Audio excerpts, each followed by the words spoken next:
Chapter 232, 2. Lasting Peace. The martial artist, whose back was facing the door, thought for a moment.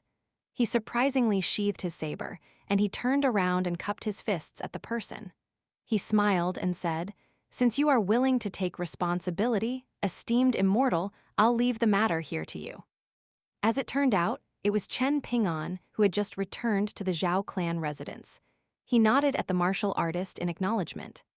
He then quickly walked inside the firewood shed and squatted down in front of the little girl. He discovered that she was seemingly using her full strength to resist the demonic aura inside her body. Moreover, even though blood was seeping from her eyes and heart-wrenching pain was tearing through her body, she still bit her lips and refused to make a single sound. She tried her best to open her unaffected eye, which was filled with a pleading look. If one could live, who would be willing to die? This was especially the case for little children. Chen Ping'an looked at the unyielding little girl and gently patted her head. "Don't be scared, okay? It's okay to cry if it hurts. Everything will be okay," he consoled in a gentle voice. The little girl looked up, and she faced the smiling young boy with her small face that was half-drenched with blood. She immediately burst into tears. Regardless of how big or small they were, there were some feelings of grief that one could only understand if they experienced it themselves. Otherwise, even the kindest words and intentions of outsiders might not be enough to truly console a person. Chen Ping'an helped the little girl undo the ropes around her body. He turned around and squatted down before looking at her and saying, "Here, I'll carry you to a safe place and ask someone to save you." After two small and ice-cold hands grabbed onto his shoulders, Chen Ping'an turned to the machete-wielding little boy and asked with a smile, "Can you please tie us together with some ropes? I'm afraid that I won't be able to look out for her if I come across other troubles on my way. However, you need to be quick. Can you do this?" "I can." The little boy tossed the machete aside and crudely wiped his tears away. He then hurriedly ran over to Chen Ping'an and the little girl and adeptly tied them together using a rope. Chen Ping'an slowly stood up and said to Liu Geixin and the martial artist, "I'm going to bring this little girl to the prefectural office first. Her treatment can't be delayed any longer. I'll ask around to see if there's anyone who can save her. You two bring the little boy with you. If there are still lingering dangers and problems inside the Zhao clan residence, Liu Geixin, can you bring him outside the residence first? Is this okay?" The martial artist smiled and replied, "This is only a small matter. Young Mistress Liu can bring him outside first. I can look through the Zhao clan residence by myself." Chen Ping'an turned to the little boy and said, "Be careful. I'll come back to tell you the result no matter what it is, okay?" The little boy nodded vigorously as he raised an arm to wipe the tears from his face. Chen Ping'an dashed out of the firewood shed with the ice-cold little girl on his back. He leaped onto a wall, and with a few graceful bounds, he quickly arrived on top of the tall walls surrounding the prefectural office. The hidden archers recognized Chen Ping'an now, so they didn't draw their bows and aim their arrows at him. They allowed him to freely enter the prefectural office and head to the main hall. Meanwhile, Liu Geixin led the little boy out of the Zhao clan residence. The little boy appeared extremely anxious and uneasy as he asked, "Big Sister Immortal, can your friend truly save Luan?" This was the first time that someone had referred to Liu Geixin as Big Sister Immortal. Naturally, she was taken aback. She squeezed out a smile and replied, "I'm no Big Sister Immortal. Rest assured, that old immortal is a genuine immortal from the mountains. If someone can save her, that's him. However, if he doesn't manage to save her, you can't blame him either, understand?" The little boy gave a tearful nod. Liu Geixin patted his head and sighed softly. Chen Ping'an entered the main hall. Apart from prefectural overseer Liu, there were two other qi refiners responsible for guarding the prefectural office present. One was an old woman with a long sword and a cloth pouch by her waist. The other person was an old man with a silver calligraphy brush hanging by his waist. It was said that he was an itinerant cultivator from near Blusher Prefecture. He was at the third tier, and he had never joined an immortal force. He had simply relied on fated opportunities and hard work to reach his current level. Perhaps qi refiners at the third tier wouldn't even dare to breathe too loudly when walking around Dragon Spring Prefecture in the Great Li Empire. However, This cultivation base was enough for a cultivator to act as they pleased in the provinces and prefectures of small nations. Chen Ping'an roughly explained the situation to Prefectural Overseer Liu and the two qi refiners. He had already untied the rope and carefully placed the little girl on a chair. "Is there any way to save this child?" There was a displeased expression on the old woman's face. Seeing that Prefectural Overseer Liu didn't speak, however, she didn't say anything either. After all, it would be bad for her to supersede the Prefectural Overseer's opinion. She humphed coldly and remained standing in the same spot. In fact, she even closed her eyes to ignore the situation. However, the old man briskly walked over to the chair and squatted down. He reached over to hold open the little girl's bleeding eye, and he said in a solemn voice, "This little girl has good cultivation aptitude. She has a pair of innate yin-yang eyes, which allow her to easily observe the circulation of spiritual qi in the yang world. She can easily see ghosts and other yin entities at night as well." Initially, she had the opportunity to set foot on the path of cultivation. However, this pearl was covered by dust, and she was unable to come across a good judge of talent. It's because of this that she's now suffering such a tragedy. Her yin eye has transformed into a resting place for the demonic aura, and it can be viewed as a miniature unmarked burial ground where a foul stench permeates. Even strong young men with abundant yang energy would wail in pain if they are to suffer such a tragedy. What a pitiful little girl. The old man carefully observed the blood around the rims of the little girl's eye as he took her pulse. She has a strong will to live, and she desperately needs mystical pills and medicines that are filled with yang energy right now. No, even high-grade pills of this sort won't be able to erase the concentrated demonic aura in her yin eye. This is a difficult situation, a very difficult situation. I only have a single spring breeze pill on me right now, and this nurturing pill will only be able to help her maintain her vitality. What she truly needs right now is a spirit talisman. Moreover, it must be a high-grade spirit talisman that can draw the spiritual energy from her yang eye into her yin eye. Only with yin and yang being balanced, and only with a bit of perseverance and fortune, will the little girl have a chance at survival. However, where are we going to find such a spirit talisman? As the old man spoke, he retrieved a small rosewood box from his sleeve and opened it, revealing an azure-colored pill with a pleasant fragrance. He immediately fed it to the little girl without hesitation. Chen Ping'an was squatting next to them, and he asked quietly, "Old senior, will a yang energy illumination talisman work?" The old man was delighted, but he immediately smiled bitterly and said, "Of course it will. How can it not? There are tens of thousands of types of talismans in the world, and the Yang Energy Illumination Talisman is an extremely high-grade type. It's one of the best spirit talismans for the current situation, and it will have immediate effects after being used. However, do you truly have one? A real one and not a counterfeit? You have to realize that many greedy qi refiners in the world counterfeit this type of talisman and sell them as if they were real. They use yang borrowing talismans instead, but they sell them for more than 100 times the normal price." "I have one," Chen Ping'an replied in a solemn voice. He then stood up and said, "I'll return very soon." The old man didn't find this strange, and he simply warned, "You need to be quick." Cultivators naturally wouldn't display their wealth in front of outsiders. Prefectural Overseer Liu bent down and observed the little girl's pitiful state. However, he quickly retracted his gaze and walked to the table to study the geomancy map. The old woman, holding a long sword in her arms, glanced at Chen Ping'an's disappearing figure and sniggered. Chen Ping'an hurriedly found a quiet corridor and stood with his back to a column. He sat down cross-legged, and he retrieved 2 items from his pocket treasure, 15th. It was the wind and snow awl and a gold paper talisman that Li Zisheng had given him. After fighting with Ma Kuxuan in the street, battling against the ghosts in the city god pavilion, and suppressing the golden city god who had fallen to demonic ways, Chen Ping'an's body and soul were already at their limits. Just like Liu Geixin had thought, what he needed the most right now was a good rest. This was much like climbing a mountain. The first half of the journey might be easy and relaxed, but the higher up one climbed, the more difficult and tiring it would become. In the end, Even taking a single step would feel as if one were trying to carry a mountain on their shoulders. Chen Ping'an took a deep breath and bent down.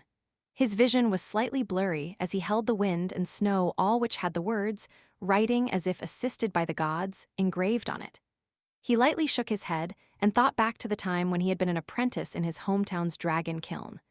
When molding and firing pottery, it was critical that one didn't make any mistake, no matter how small. This was because a single mistake might transform a porcelain piece from an imperial grade 1 to a trash grade 1. Chen Ping'an tried his best to stabilize his breathing. He then relied on a breath of martial artist true qi to start drawing the talisman. The qi and aura of qi refiners could be unceasing and continuously cycling. Even though drawing talismans also required one to finish it in a single breath of qi, this was still much easier for qi refiners compared to pure martial artists. Chen Ping'an's bridge of immortality was already shattered, so it would take him a huge amount of effort and energy to draw a talisman that was filled with spirit.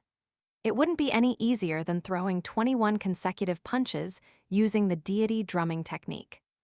When drawing talismans, one couldn't be too quick. However, one couldn't be too slow either. In a quiet corridor where there was no one else, Chen Ping'an held the wind and snow all in his hand and bent down to draw a talisman with steady strokes. However, blood was slowly flowing from the 7 orifices on his face. Was worth it to use a golden talisman, the value of which he already knew, on a little girl whom he had never met before. Chen Ping'an had never even considered this. Would he feel pained by this afterward? With how miserly Chen Ping'an was, he would definitely feel pained by this. However, that was something for the future, so he would deal with it then. If worse came to worst, he would simply drink away his troubles. A Yang Energy Illumination Talisman was drawn on a gold paper talisman, complete. Chen Ping'an wiped the blood from his face and sprinted to the main hall of the prefectural office with unstable steps. The old man faltered when he accepted the talisman from Chen Ping'an, and there was a look of incredulity on his face. The spiritual energy in the talisman was so abundant that it looked about to burst out from the golden paper. The old man appeared a little uncertain, and he asked, "Then I'll use it, okay?" "Use it," Chen Ping'an replied with a nod. The old man squatted down with the Yang Energy Illumination Talisman between his fingers, and he softly commanded, "Talisman, activate." The golden talisman remained quiet and unmoving. The old man was extremely embarrassed, and his face was flushed red as he channeled all of the qi in his body. "Activate." Only then did the golden talisman roar to life. However, it didn't combust and disintegrate into dust, but instead released a large orb of golden spiritual light. Prefectural Overseer Liu, who didn't understand the true implication and mystical nature of this, clicked his tongue in wonder. Meanwhile, the old woman's eyes almost bulged out of her head. The old man didn't dare to be careless. He forcefully channeled his qi again, and he raised his other hand and held his index finger and middle finger together. Pointing at the dense orb of golden light that was flowing like water, he chanted, "Separate yin and yang, fuse water and fire." A small portion of golden light floated toward the bleeding yin eye of the little girl, while most of the golden light fused into her yang eye. After a brief moment, they could clearly see a thread of golden light forming a bridge between the little girl's 2 eyes. The golden light then slowly flowed from her left eye into her right eye. The little girl bit her lip apart in pain, and her hands were tightly wrapped around the armrests of the chair. Her small and skinny body convulsed violently, and her face was also contorted in agony. Chen Ping'an gently grabbed one of her hands. Regardless of whether she could hear him or not, he still quietly consoled her, saying, "Hang in there, you'll definitely live. Staying alive is the most important thing. Believe in yourself, and understand that everything will be possible as long as you stay alive." The old woman was unable to contain her curiosity. She walked up behind the old man and Chen Ping'an, and she looked down and carefully observed the thread of golden light flowing across the bridge of the little girl's nose. The old woman smiled and said, "Sure enough, you're a sword immortal who's achieved great success in cultivation." Her face was filled with wrinkles, and she appeared as old as could be. However, her eyes strangely appeared as enchanting as those of a beautiful woman at this moment. They were filled with a captivating charm. She had already detected the sudden change in the young boy's aura. However, she laughed loudly as she dashed away, directly tossing her long sword away in the process. She stopped at the doorway and untied the cloth pouch from her waist. Raising her hand, she said in a sweet voice, "Young sword immortal, do you feel like your chi is stagnant and sluggish? Hee hee, don't worry. This is an embracing snow barrier that I specially formulated for you. It's odorless and tasteless, and those under the Dragon Gate tier are extremely susceptible to it. So don't be embarrassed. Also, it will only last for 7 or 8 minutes. Your sea of chi will be stagnant, and you'll simply be unable to manipulate your chi. Your soul will also be frozen over, and you'll no longer be able to use your mind to control your flying sword. Of course, you'll recover and become an impressive sword immortal again after 7 or 8 minutes. As a third-tier chi refiner, the old man was tens of thousands of kilometers away from reaching the Dragon Gate tier of the middle 5 tiers. Thus, he had also been rendered immobile by this embracing snow barrier long ago. His face was as white as a sheet, and his head immediately tilted to the side when the old woman dashed back. He collapsed to the floor, unconscious. Fortunately, he had already finished treating the little girl. Otherwise, the two of them might have been killed together. Of course, this outcome was because the so-called old woman was being extremely cautious. Her true target was the young boy with the wooden sword scabbard on his back. She was going to use the head of a young sword immortal to swap for a black-grade immortal treasure from the Imperial Treasury. The treasure was firmly within her grasp. The old woman tore the face mask from her face. It was extremely sticky, and she tossed it far away, revealing her mature and beautiful appearance. Not only this, but her body also returned to normal with a few twists. She was slender and shapely, and she was none other than the Scorpion Lady, the chi refiner from Ancient Elm Nation. She was extremely skilled at using poison. She turned around and said with a smile, "Brother Du, it's your turn now. My body is feeble, and it's nowhere near as powerful as yours. As the pagoda leader of the Case Purchasing Pagoda, you'll be able to hang in there even if you're stabbed once or twice by the flying sword of a sword immortal. Even though the sword immortal is already like an ordinary person right now, who knows whether he's hiding any trump cards? I definitely can't withstand any such thing." The martial arts grandmaster, with the surname Du slowly, walked over to the doorway. He looked at the young boy who had stood up, and his face was expressionless as he said, "Chen Ping'an, I'm sorry about this. Our imperial preceptor wants your head. If we had met in the cultivation world, perhaps we could have even enjoyed a drink together. However, that's already impossible now. All 3 of you have to die." Chen Ping'an pursed his lips and remained silent as he looked at the man and woman standing at the doorway. It was as if he were saying, "Just then, you said that cultivators from the mountains are immoral and think nothing of human lives. However, people from outside the mountains don't appear much better." The martial artist simply dismissed this with a smile. He unsheathed his saber and strode inside the main hall, saying, "I'll help you finish the wine in your gourd later." Prefectural Overseer Liu was baffled and at a complete loss. What in the world was going on? Chen Ping'an remained standing in the same spot. Not long ago, Ma Kuxuan's teacher, the sword cultivator from True Martial Mountain, had killed an assassin from Ancient Elm Nation. Now, 2 of them had appeared in front of him at the same time. However, he didn't know whether there was a fourth. Chen Ping'an finally spoke, "Since you've already seen my trump cards." He paused for a brief moment, and he suddenly smiled and continued, "First, 15th, we can be a little flashier this time." The poisonous beauty from Ancient Elm Nation clicked her tongue in wonder and remarked in amusement, "Young sword immortal, are you still going to struggle in vain? Do you know that the pagoda leader of Case Purchasing Pagoda has the title of Thousand Faces? Do you know that he's most skilled at dealing with middle 5-tier immortals from the mountains? He might not be able to enjoy an advantage during normal times, but it won't be hard for him to snap your neck within 7 or 8 minutes today." Chen Ping'an couldn't be bothered responding to the woman's unpleasant remarks. He quietly rested and nursed his chi. A streak of dazzling white and a streak of dark green flew out from Chen Ping'an's sword nurturing gourd and hovered to his left and right. The woman was astonished, and she exclaimed in a quivering voice, How is this possible? How can you still summon your flying swords? Even the saber-wielding martial artist, who had seen and experienced many things before, had no option but to stop. He no longer held his saber with a single hand. Instead, he held it with both hands. Chen Ping'an looked to his left and right. He smiled at his two flying swords and asked, "How about we fight together? Kill the talkative one first. I'll deal with the quieter one." The pagoda leader of Case Purchasing Pagoda was renowned in several nations for his assassination skills. However, he wasn't willing to recklessly advance at this moment. Chen Ping'an had already dashed forward, and the tiles under his feet shattered as he stomped on the floor and shot forward. At the same time, the snow-white flying sword and the dark green flying sword drew two beautiful arcs in the room as they instantly shot past the saber-wielding martial artist. The woman shrieked and leaped into the sky with a tap of her foot. She was just about to flee. She never wanted to see this young freak again. However, her slender figure briefly faltered 2 times as she flew through the air.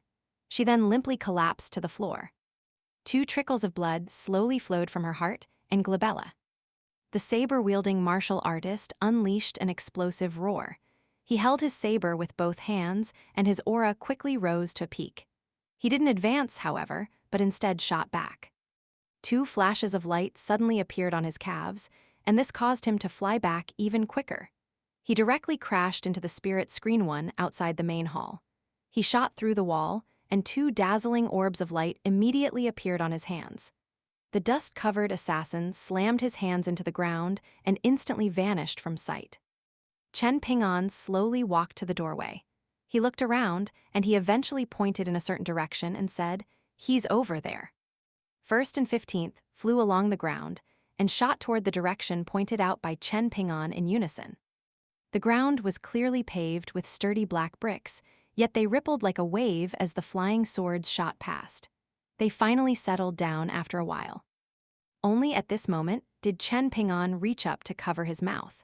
He leaned his shoulder against the doorframe, and he swallowed the mouthful of blood that had rushed to his throat. He untied the sword-nurturing gourd from his waist and allowed his 2 flying swords to fly back inside. He then slowly drank a sip of wine. This was none other than the local brew that cost 8 silver coins a pint. It genuinely tasted quite good. However, he wondered what the special brew of Blusher Prefecture that cost 10 taels of silver a pint would taste like. 1 spirit screens, also known as spirit walls, are walls used to shield entrance gates doors in Chinese architecture. They can either be inside or outside the gate door they're protecting.